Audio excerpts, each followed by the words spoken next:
भगवान विष्णु के प्रतीक गुरु महाराज बृहस्पति देव। बृहस्पति देव हमारी कुंडली में कहाँ विराजमान हो तो वह हमारी किस्मत चमका देते हैं। कौन से भाव में गुरु बैठे हो तो रातों रात हमारी किस्मत चमक जाती है। दोस्तों, सबसे कम उम्र में भाग्योदय जो कराते हैं ना, वो गुरुदेव कराते हैं। अन्य सभी ग्रहों की जो भाग्योदय की एज है वो अधिक है। सबसे ज्यादा शनिदेव की है 36 वर्ष की उम्र में जाकर, सबसे कम गुरु की है 16 वर्ष की उम्र में। 16 वर्ष की उम्र में आपका भाग्योदय हो जाता है यदि गुरु आपके भाग्य भाव में बैठे हैं और भाग्य भाव के स्वामी हैं।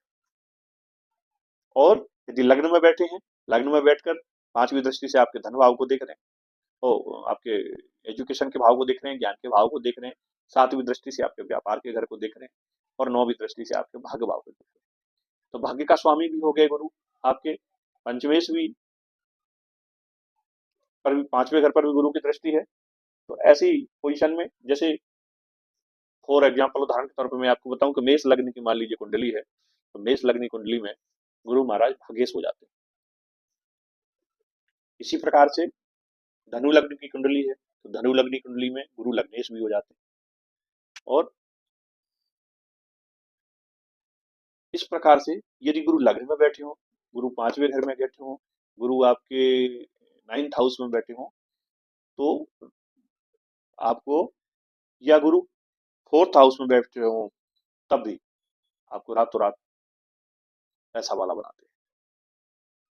अगर गज केसरी योग बन रहा है, चंद्रमा के साथ बैठे हुए हैं, गज केसरी योग बना रहे हैं और कर्क राशि में बैठे हैं, चंद्रमा की राशि में ही विराजमान है, तो आप ये मान के चलिए बहुत अच्छा योग है।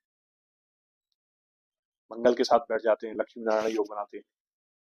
तो इस प्रकार से आप अपने हॉरोस्कोप में देखिए कि गुरु महाराज कहाँ विराजमान है और कहाँ बैठ रहे हैं, क्योंकि गुरु की दृष्टियों में दोस्तों अमृत वर्षा होती है।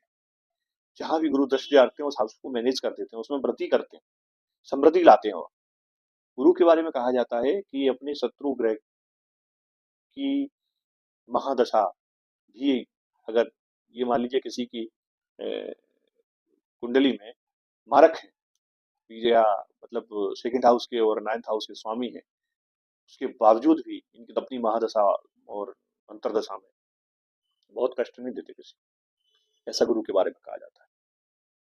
ये हमेशा पोषण देते हैं, पोषित करते हैं, समृद्धि देते हैं, ज्ञान देते हैं, क्योंकि काल पुरुष में इनको राजपुरोहित की संख्या दी गई है। तो राजपुरोहित तो हमेशा राज्य के कल्याण की बात करें, विध्वंस की बात कभी नहीं करेगा। तो ऐसा ही प्रभाव कुंडली में देखने को मिलता